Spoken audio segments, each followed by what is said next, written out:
Hello, welcome to WD18, the Watford fan channel. Welcome to your Newcastle 1, Watford 1 match reaction, reflecting on what in the end turned out to be a big point for Watford with a João Pedro 88th minute header equalising for the Hornets and actually hopefully being a bit of a turning point going into the next two big fixtures out of this three-game block against Burnley and Norwich, and discuss the trip to St James's Park, which was a long trek for someone in particular, Mr. Sam Yuko. Now, Sam, look, before we invite our next guest on, a legend, no, not even a guest, a legend of the channel, Sam, how did you feel walking out of St James's Park yesterday after just witnessing that header from João? First of all, I got to apologise. I just noticed these sorts of rays of light coming down from my lights. I got the bulbs changed the other day, so I apologise. I will sort that out for the next video. Mate, your face gives us enough lighting anyway. Oh, Jacob, thank you. Do you know what? Leaving St James's Park, I think the mood was really sort of optimistic. I think is the best word for it. Obviously, trekking down those long stairs after the game, I think that was this sort of rejuvenated sense of hope that we haven't really seen from the fan base in a long time, probably since after that Chelsea game. Even though we lost that, I thought there was a real good feeling going out of the ground that, do you know what, we can do something here. And I compare it last season to that Bristol City 6-0 game, albeit we didn't win yesterday. It was just after that, there was that real glimmer of hope that we can get promoted. And likewise, I think today, I think today and yesterday leaving the ground, I think similarly to that Bristol City game, I think there are some real, if I'm going rays of light, I think there's rays of light going out coming from that Watford performance and that point. Love it. Now, look, he has been on the channel for a while, and we've had a comment, has shown return. Yes, the man, the myth, the legend. WD18's answer to Hansen and Lauritsen. It's Sam Yuko and it's Mr. Hornet Shane. I mean, there are intros and then there are intros, aren't there? I mean, last Jacob, mate, he's been spending all day waiting for that. Thank you. Can I just say that was off the cuff as well? That was off the cuff. I didn't plan that. It is good. It is good to be back. It's been a while. I was gonna start this off with quite an interesting stat, but I don't think I will because we picked up a very good result yesterday. So I'm going to leave that stat up firmly behind. It was a big result yesterday. I think Sam compared it to the Bristol City game. I like to think I don't know if I'm getting a bit carried away here. Is it maybe Messina's free kick against Cardiff levels of togetherness? Is it just because that was a huge result? It was a huge result yesterday. And I know a couple of Newcastle fans that follow the channel, that follow me on Twitter. They were absolutely furious yesterday.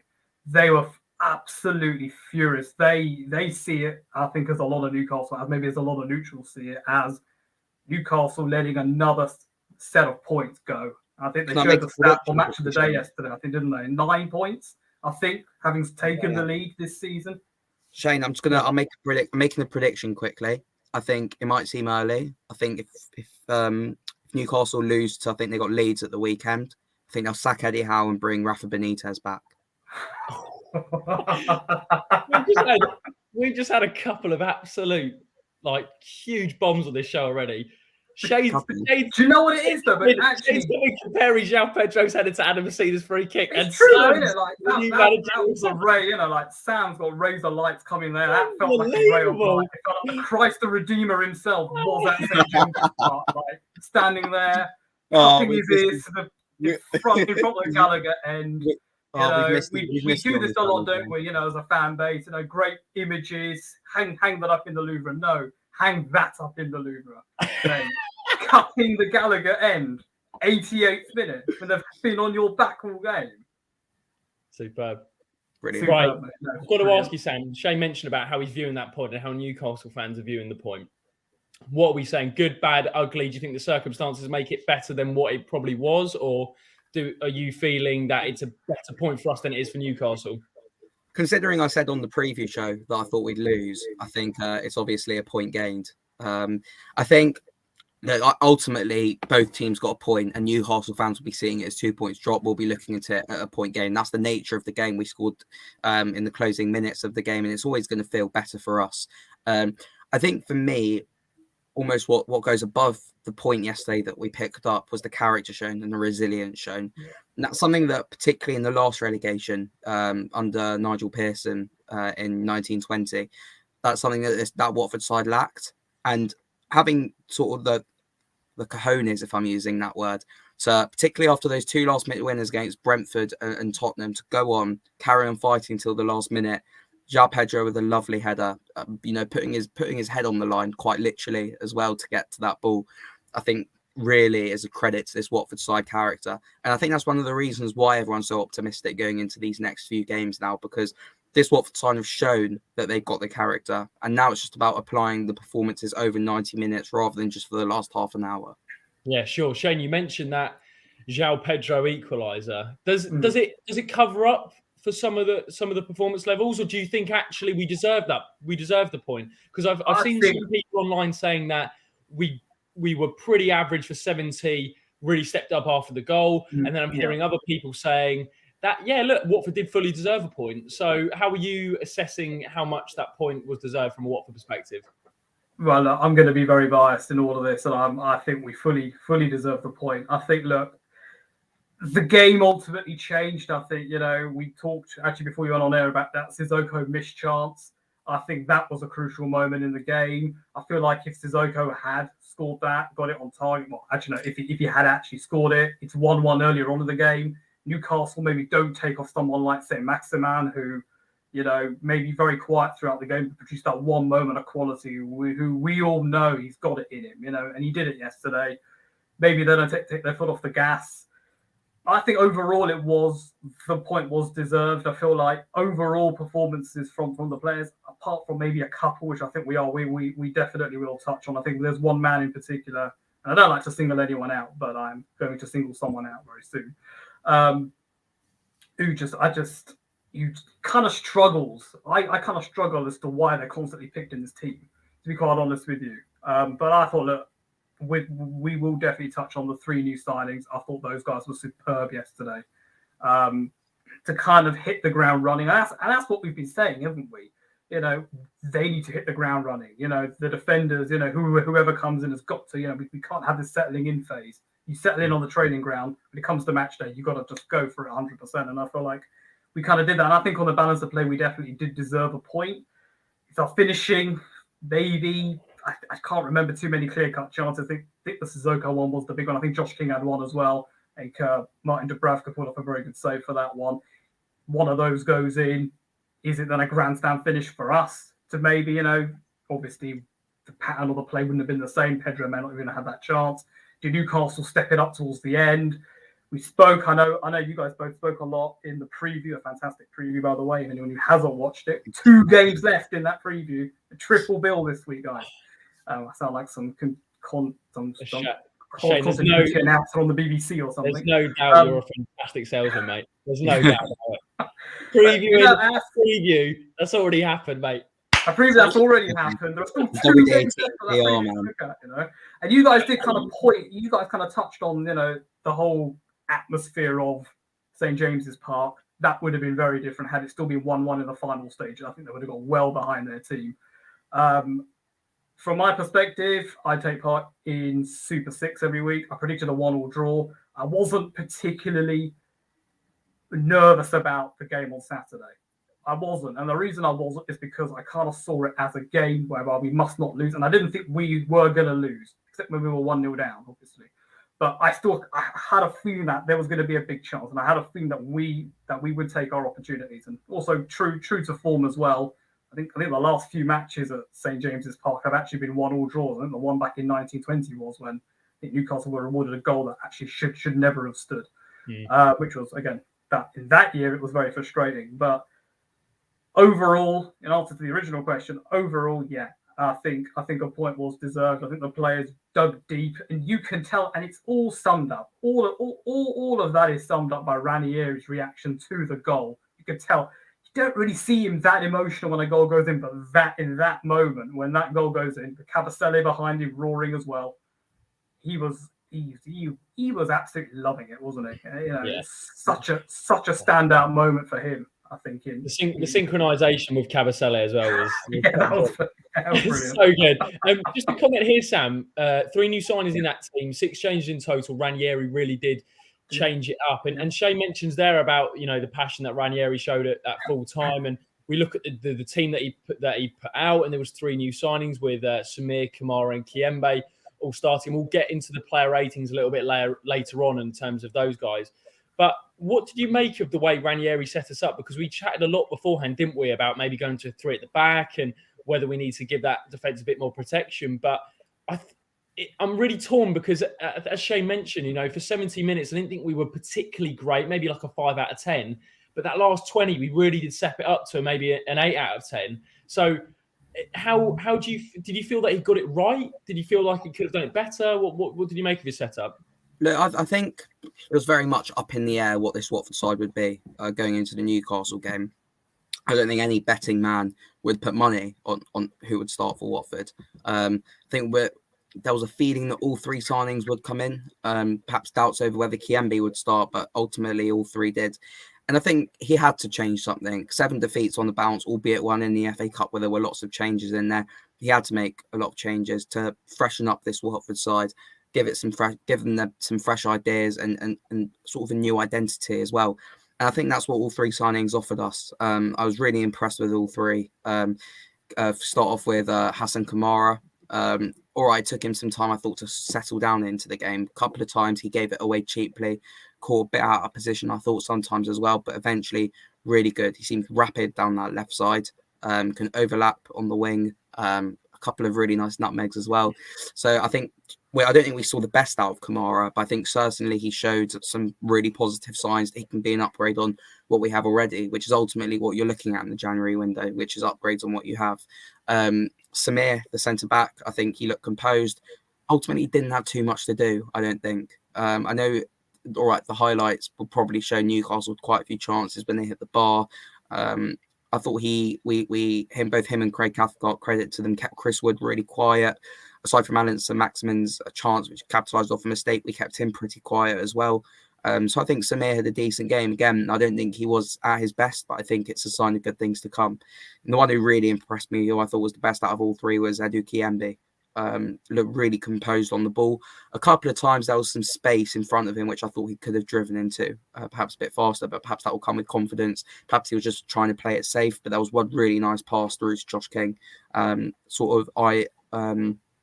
do I say it? Yeah, that's the one. And it was really good vision from him. And that's something that Watford side's been crying out for, I think, some progression from the midfield into the attack. So I was really impressed by him. As I say, just to wrap up on my thoughts on the new signings, with the exception of Kiembe, I think all 3 perhaps didn't show their absolute best, but I think it's definitely positive signs of things to come.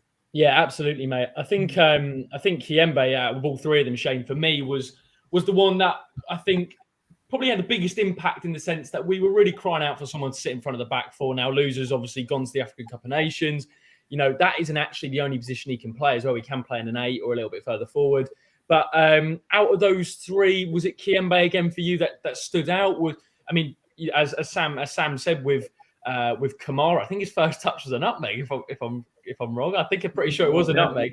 Yeah. And Samir, a left-footed centre back. So we have to credit where credit's due to the Potsos. It looks like early days, of course, because we all know what happened. No offence to Uri, but after his debut, it hasn't been the same since.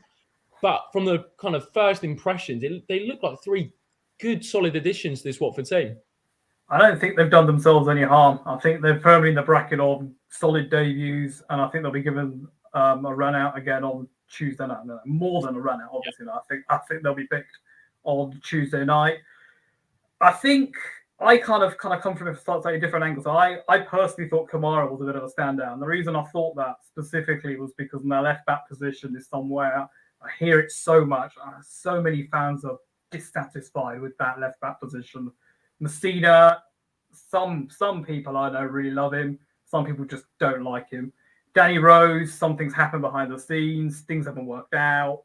I really liked Danny Rose when he came to the club. I thought he was going to be a great signing with his experience, his, the kind of rough journey that he's had, and I felt like he was going to be able to kind of channel that into some sort of positivity. We've seen that before with Tottenham players who've come in before, of course, Aurelio Gomez, Etienne Capoue as well. So that kind of just really kind of stood out to me, but things haven't worked out for whatever reason.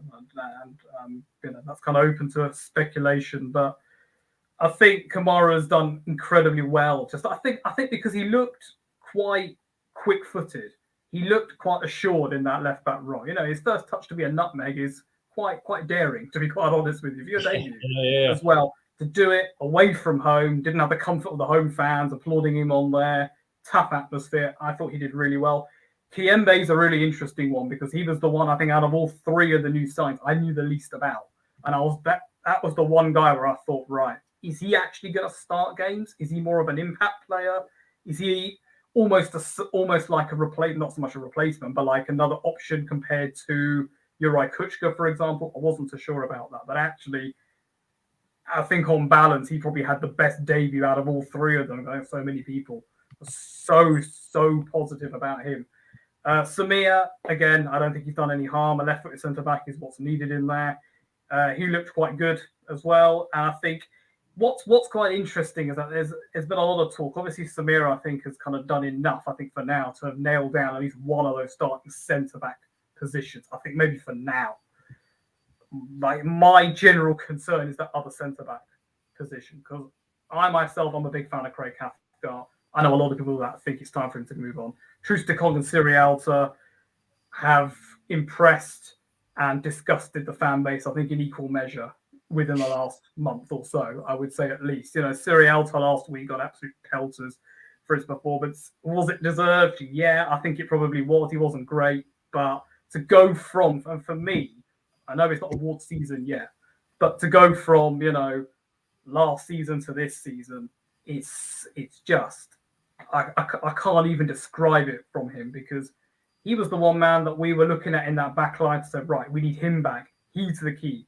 He will cure our defence. He came in last week, he looked lost. Honestly, he looked lost. And that's kind of, we talk about the signings at the moment, 3 new faces in there. If I had a wish for between now and the end of the transfer window, I still think we need to sign another centre-back. I've seen it tweeted out a lot. Do we need another centre-back? Do we need to prioritise a right-back? Do we need to bring another midfielder or a goalkeeper? There's no Nkulu as well until April. No Nkulu till April. So no Nkulu till April. Yeah, exactly. Yeah, and I've actually just quite literally forgotten that. So we need to bring in another centre-back in there. There are other positions I'm sure that we'd like to upgrade. I know goalkeeper's been spoken about. We have a goalkeeper coming in the summer. We need to be very, very realistic about that. That's not going to be upgraded. Not even with a loan. I can't see it. I really can't. That centre-back position is crucial. Because while Samir and Cathcart did well enough yesterday, I haven't seen the full extended highlights of that. And I think there are a lot of chances that Newcastle had. Chris Wood had a couple of unmarked headers in that area he looked to be, at least early doors, a big threat. He was someone that you guys pinpointed early doors, the Kieran Trippier, knocking in those crosses into him. That happened, I think, a couple of occasions. Wood had a couple of free headers in there. All right. They're not being focused on maybe because the goal didn't directly come from them. It came from another mistake from our right back in Jeremy Ngakia.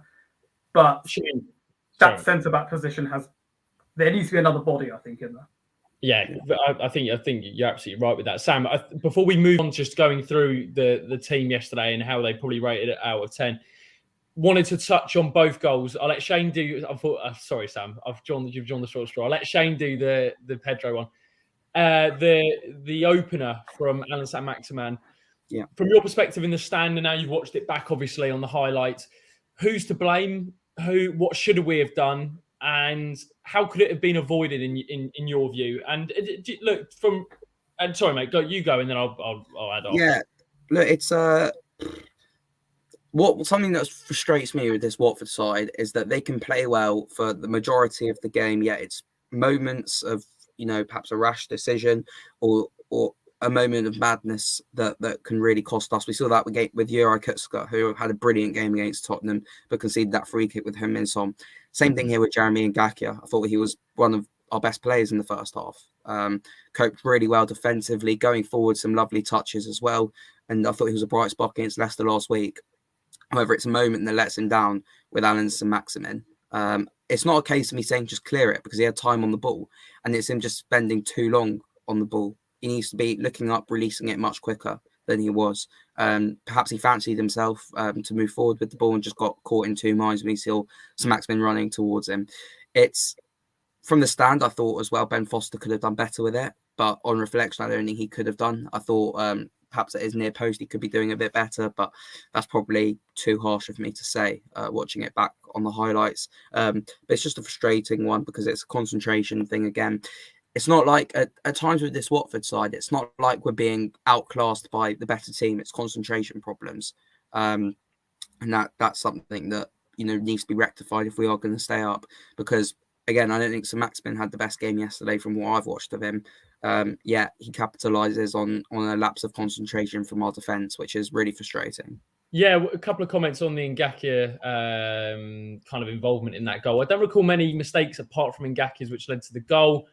Three debutants all played well, absolutely. There was kind of a few people as well mentioning about kind of, Ngakia's overall game. I think particularly first half, he was pretty solid. So I felt really sorry for him, actually, that it was just a lapse in concentration, wasn't it? And ultimately, he is a young player. And actually, even to flip it and maybe turn a bit of a positive on that whole thing, you actually could tell how much he cared when that went in. Yeah. I mean, his head was gone. Yeah. He was so frustrated with himself, the fact he let him get the wrong side. And it was a good finish from Saint-Maximin in the end. Yeah. But ultimately, actually, before we go on to our equaliser, someone made a great point here about Saint-Maximin. Saint-Maximin coming off allowed Kiko to push forward as he didn't feel nervous about leaving space in behind. No coincidence he got the assist 2 minutes after Saint-Maximin came off. So it just shows the impact he was having on Ngakia, really pinning him back. And I think that's why probably Ranieri went for him. Now, Sam's kind of explained that goal really well. It's come to the 88th minute, Shane. At that point, had you lost hope? And then maybe just talk through the elements of that goal that you feel really stood out to you, from Kiko all the way to João. And then obviously, we'll give you the chance to touch on the celebration as well. I think it was one of those things. I think the analysis of the game yesterday really kind of pinpointed this, the fact that Newcastle were being pushed back in their own half by us. It pinpointed a number of times where they could have put the ball forward. There was no space. There were no players. No one was making a run. And it was almost kind of there for Watford kept on putting the pressure on. We started the pressing within the last 10, 15 minutes of that game. The high press that everyone's wanting from Ranieri. Certainly saw against that in that Chelsea game at the Vic. Haven't seen it in a while. We saw it in the last 10, 15 minutes or so. I'm not sure why that is. Claudio touched on it to say my players played for the last 15, 20 minutes. I want more from my players. It's not, he almost said, went as far as say it's not good enough for them to have just started playing in the last 15, 20 minutes. So quite interesting, I think, just from there. But, Kiko Febadere, a man who we waxed lyrical about on here all of last season, his balls in there, his understanding with the right midfielder, who at that time was Ismail Assar, who I still think is a crucial part of this team and someone who I think would have made a huge difference yesterday had he been very much forgotten man, Sar, but people forgetting that we still got him to come back as well in a couple of weeks. Absolutely. And it's an interesting point that was made there. Kiko seems ultimately unafraid to get himself forward, and he pushed himself forward.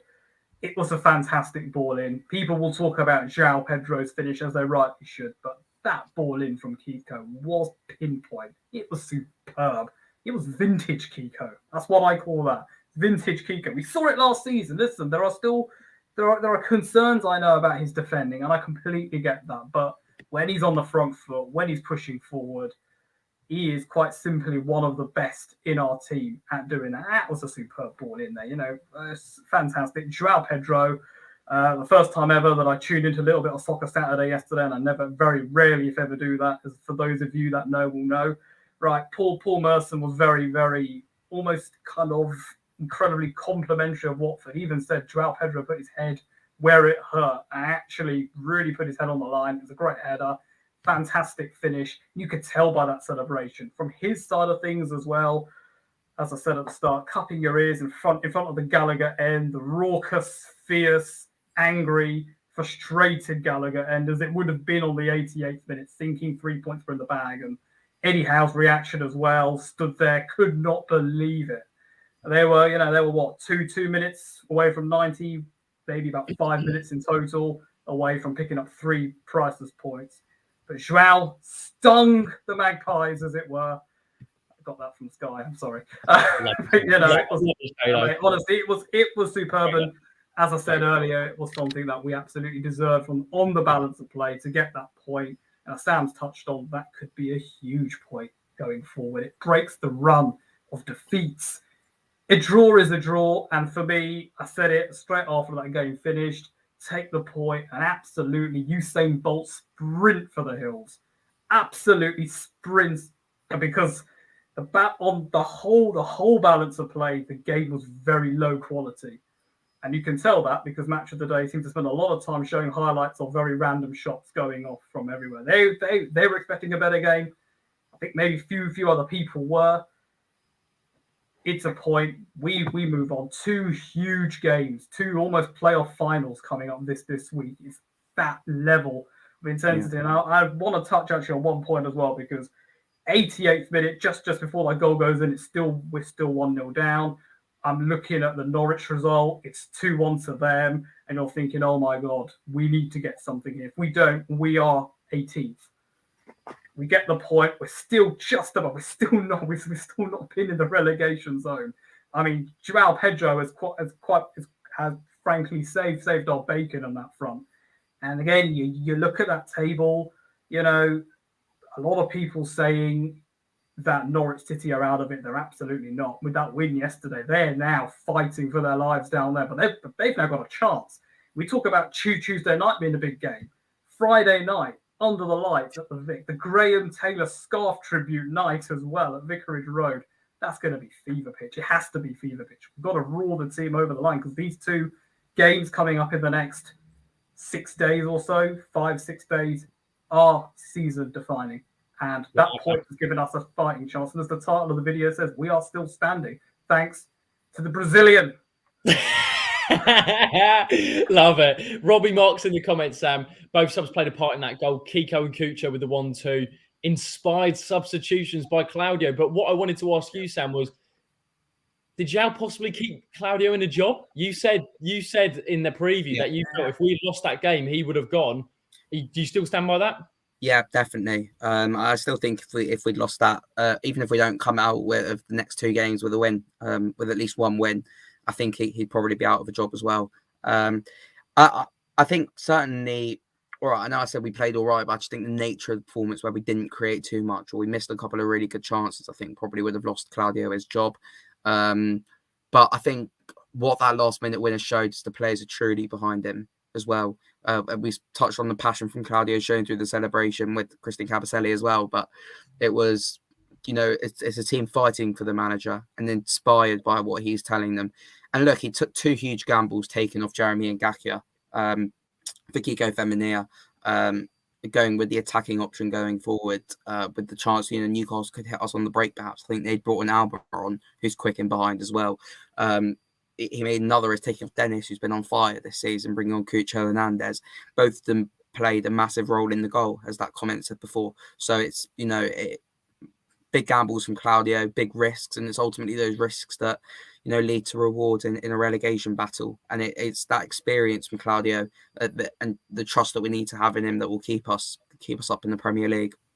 Absolutely. Let's have a little look through your comments, and we're going to go straight to some player ratings to wrap up the match reaction show.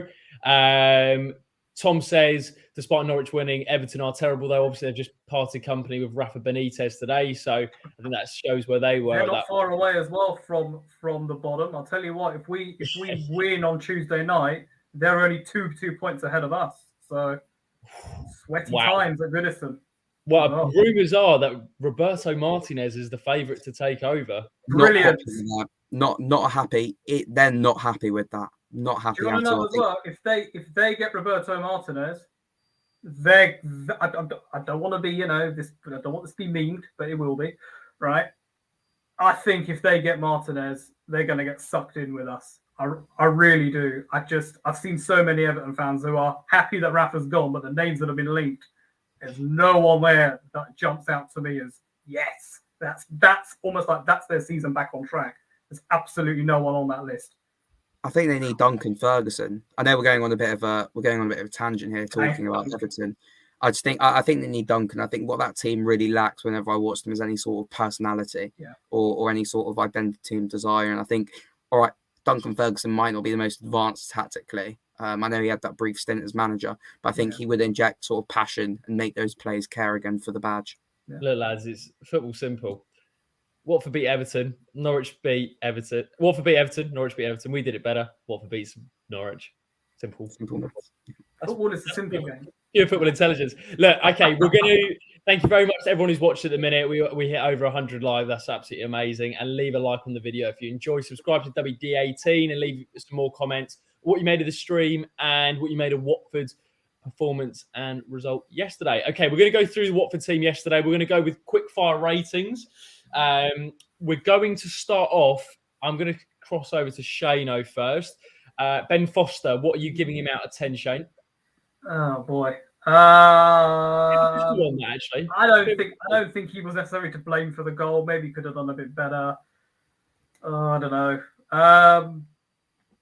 Maybe I'll give him a 6. I'll be fair to him. I don't think he was anything more than that. I don't think he had very much to do in the game. Maybe could have done better for the same maximum goal, but he wasn't great, but he certainly wasn't absolutely terrible either. 6 for Ben Foster, and let us know what your player ratings are in the comment section below. As JT Burns says, hit those likes to push the video. That'd be much appreciated. And also follow all of us on socials. Shane hasn't got his app, but it's all in all the links are in the description below if you want to come and follow us and get involved with the conversation on social. So let us know your player ratings. So we've started off with Ben Foster with a 6. Sam, I'm going to give you the 2 fullbacks, and I'm going to give Shane the 2 centre backs. So 2 fullbacks. Actually 3 fullbacks if we want to count Kiko. So we'll start off with the 2 that started, and then Kiko that came on with that absolutely delicious assist. All right, so I'll start off with Kamara. I think it was a solid debut. I think it took him some time to settle down into the game. Definitely a sign of things to come. As I said, I'd probably go with a 6 for Hassan Kamara.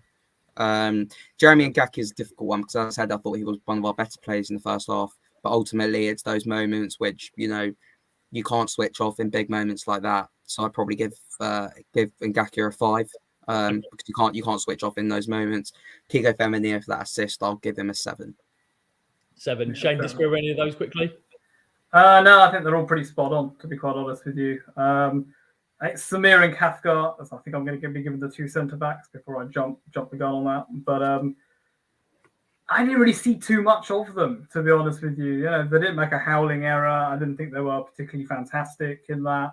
I think Cathcart, has always been seen as quite dependable. I think maybe that's why he's been partnered up with Samir for the first game. Interested to see what happens on Tuesday night and what happens on Friday. Solid debut for Samir. I give both guys a 5. I think not great, not not terrible.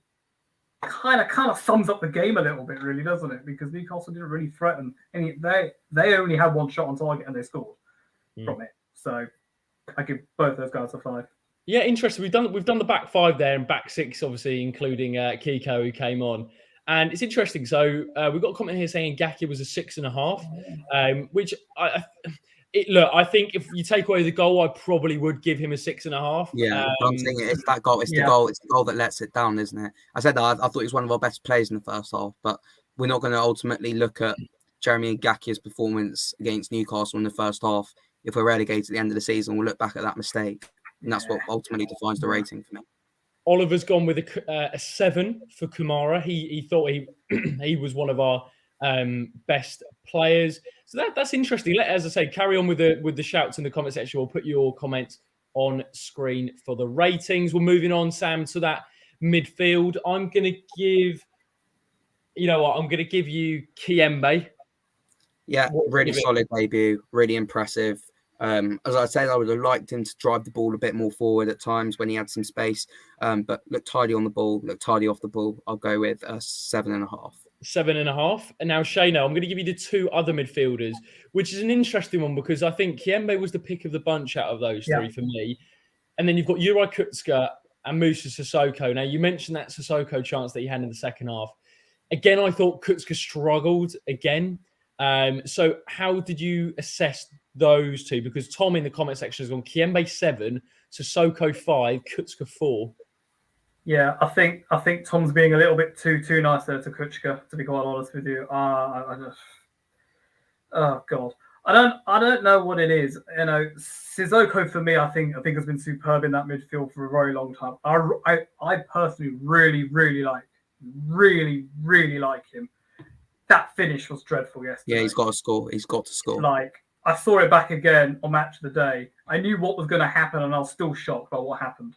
Like, you know what I mean. Like, I knew what was going to happen, but it still shocked me when I saw it again. Man, you've got to get it on target. We mentioned that. I think if any, we discussed it before we went live. Actually, we have a little chat before the show starts, and we were just saying Sissoko did a very similar finish when he was playing for Spurs away at Anfield against Liverpool. If you remember that clip where he's one-on-one with Van Dijk, I don't know if anyone in the comment section remembers, but Shane, it was that lack of composure, isn't it, in that crucial moment? It really is. It really is a lack of composure. You know, it's a tough one. I'm going to be a little bit nice to him because I'm going to be very harsh on Kuchka. I'll give Sissoko a 6. I think no more than a 6. I'm maybe being very nice there. Kuchka for me is a solid 3. To be quite honest with you, I don't know what he's doing. Right, he looks very lost in that midfield. He looks very ponderous.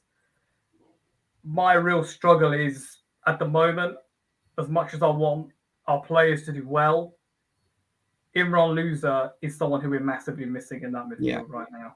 Right. And it pains me whenever I see Morocco winning games at AFCON because I know that means he's staying for longer. Right. We need him back in that team. I think we've spoken about it. This is a big week for us. We need one of our best midfielders back in that midfield again. And that's kind of where I'm a little bit worried because I feel like Claudio likes Kuchka.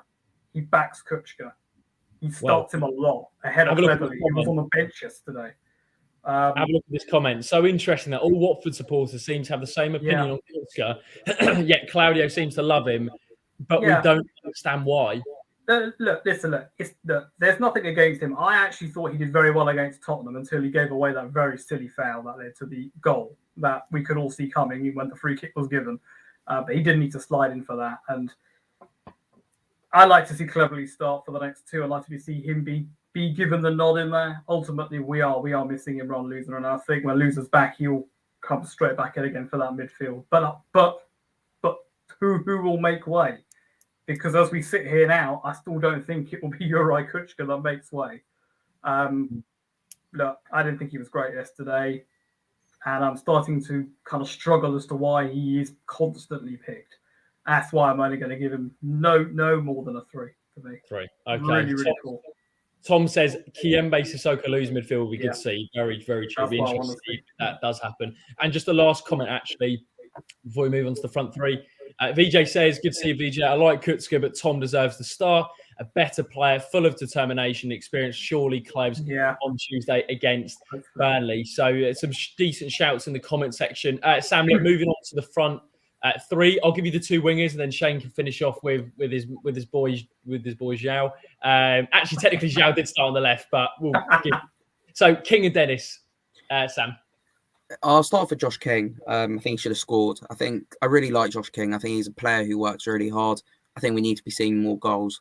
And I put a tweet out about that last night, and Bournemouth fans all said this, replied saying that they said the exact same thing, that he works hard for the team, and you can never fault Josh King not giving 100%. He gives 100% every week, which is why I don't want to be too harsh. But we need to be seeing more goals from Josh King. As an established Premier League striker, he needs to be hitting the back of the net more. Because of that chance, I thought he was quiet a bit as well yesterday. I'll go with a 5 for Josh King. 5, okay. And I'll go the same with Emmanuel Dennis. A bit lower for Dennis, actually. I'll go 4.5. 4.5, 5 for Dennis. I'm not sure. I can't really think which way to go. Maybe that's a bit harsh, but compared to his normal standards, I thought he was really quiet. Didn't see himself yesterday. So, I'll go with I'll say 5 because he's been brilliant this season. I don't want to be too harsh. So I'll go for it's a little bit of a detriment of his own success. Yeah. Victor rather of his own success. Because are you guys a little bit concerned by the fall in apparent performance? Because I was a little bit miffed about that yesterday. Like, I kind of thought up against big game away from home, I thought he'd be bang up for it. And, he was hooked. He was hooked early. And didn't make much of, I mean, he was hooked early, I think, against Tottenham as well. I think he had a bit of a knock. In fairness, and maybe coming back from a knock, he's taken it a bit easier. But is that a bit of a concern for you guys? It is a difficult one, because I think if for example we see a similar performance against Burnley or against Norwich, I think we'll start seeing people going, maybe he wanted to go to AFCON and this isn't done, and that's sort of the fear nagging at the back of my head. Look, it's been like 2 games since he without a goal, and as Jacob said, he's a victim of his own success, and it's a long time since we complained the Watford striker hasn't scored in 2 games. So look, I think with Dennis, as you say, I just think perhaps he's just trying to get back into the swing of things following his knock against Tottenham and not featuring against Leicester. So, as I say, I don't want to be too harsh on Dennis. I wouldn't read too much into his performances. We need to be seeing more from him in games like these when we need to be picking up 3 points and need our key players to perform. So, I mean, I'll go with both our wingers. I'll give them both 5 out of 10. Both 5, and then finally Zhao, Mr. Hornet Shane. As Charlotte says, Zhao's performance yesterday justifies Ranieri's confidence in him. It was, you know what? Let's just say he didn't score the goal. I actually thought his work rate was really good yesterday. Lacked a little bit in the final third, but it was that last gasp header that, I think he's got to be up there. I don't know if he's man of the match. I don't know. I guess with the guy, he's such a great header that he probably deserves it just for that alone. But what would you give him out of 10? Look, I'm someone who's been calling for Joao to start, frankly, for a while now, and it happened, didn't it, on Saturday? His work rate, I think, goes very much under the radar. Very, very impressed with that yesterday. You can tell as well, just away from, that goal, he really cares about the team. Like, he genuinely cares about it. That celebration was full of passion. He wants to do his very best. For me, he is my personal man of the match for yesterday, because he got the goal, the finish, celebration, his work rate, everything about it. I thought was superb. And to quote something I've seen from our very own Mr. Sam Yuko on Twitter, I will trademark this. I trademarked it for Danny Rose and Jacob, which didn't go quite so well, but I think this one might go slightly better. That guy is going straight to the top. He really, honestly, I mean, you cannot rave about him enough. And that's what's really frustrated me. He is someone that should be in our starting 11 every single week without fail. And the fact that he hasn't been has kind of concerned me a little bit. But as that comment says, Claudio Ranieri, I think I'm not so much Claudio Ranieri's justified it. I think he's justified himself now to be like, do you know what? You start me in these games and I'll get you those big goals. Yesterday was a big goal. I'm going to give Joao, and this might be over the top, I'm going to give him a very emphatic 8.5, because I think that was a huge goal yesterday. That was a huge goal, yeah, it was. That could be scored it with his head. He used his head. He uses his head during the game anyway, because I think he's one of the best players on the field, moving up front as well. And it's kind of needed as well, right? Because we've touched on this already. Josh King, Emmanuel Dennis didn't have the best of games yesterday. Right, Joao was there, the right place at the right time, put his head where it hurts, gets the equaliser. Everyone up in the heavens who have to climb 30,000 stairs to get back down again are going mental. 1-1, 1 point. We push on from here now. Huge goal for him, and could potentially be a massive turning point for us in our season. Tom Lewis, some great comments tonight. He was telling everyone to focus, João Pedro. Yeah. After he scored 2, turning into a bit of a leader on the pitch. Absolutely. That was great to see from João. Sam, look, last 2 ratings, just quick fire before we just get final thoughts on Burnley and Norwich.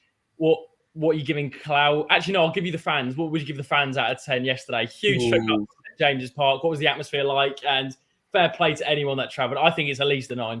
Gobby.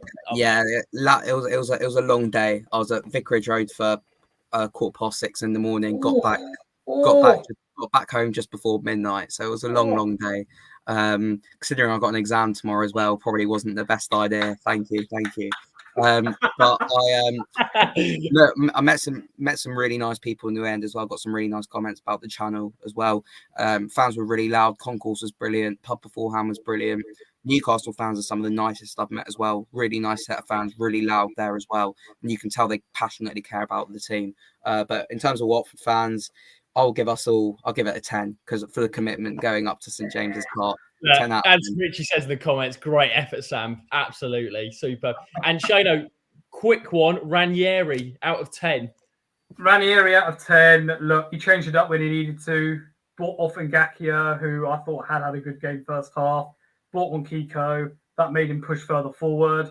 So Maximan went off, almost as if he saw that was going to happen from the Newcastle side. Cucho came on, that link-up play led to the goal. He changed it up when we needed it to be changed, and he changed it up before the game started as well, introducing the 3 new signings. I'm going to give Claudio a solid. I'll give him a 9. Screw it. 9 out of 10. Wasn't expecting that. He changed it up, right? And I'm telling you now, right? 85 minutes. I'm sitting there watching the game, thinking, right, well, this is another game. And I hear Sam's words in the back of my mind. Claudio could go if we lose, and I did genuinely. And I'm one of those people that thought, you know what? If the trigger was pulled, it would not have surprised me at all. That was a huge goal, and he changed it up. He recognised that a change was needed in such a crucial game. All right, the players have got to go on there and actually score the goal. But the foresight from Ranieri to see that, to push Kiko further forward, Cucho as well. Cucho, I think, is someone. I don't think he particularly starts games very well when he does start, but he's a great impact player to have coming off the bench. He played his part in that goal yesterday, and he will go under the radar because it was a great ball by Kiko. But yeah, come on, Claudio. Love it. You. I love you so much. I love you, seriously. Oh, well, we're gonna bring Shane on after a Burnley defeat now, Jake.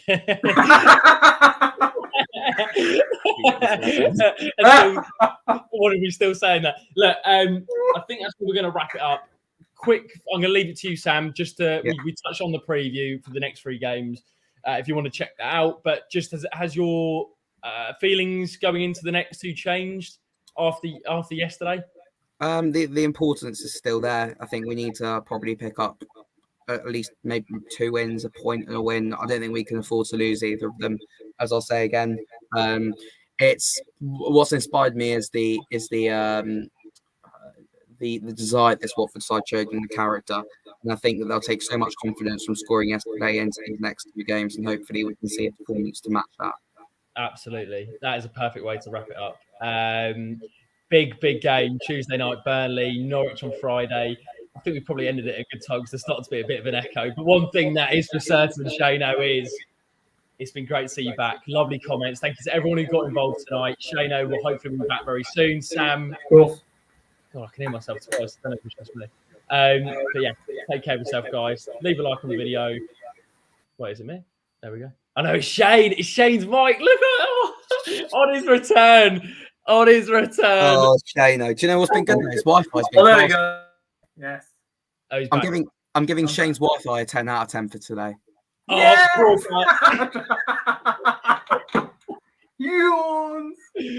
Gomez style celebrations, lads, as we speak. Super.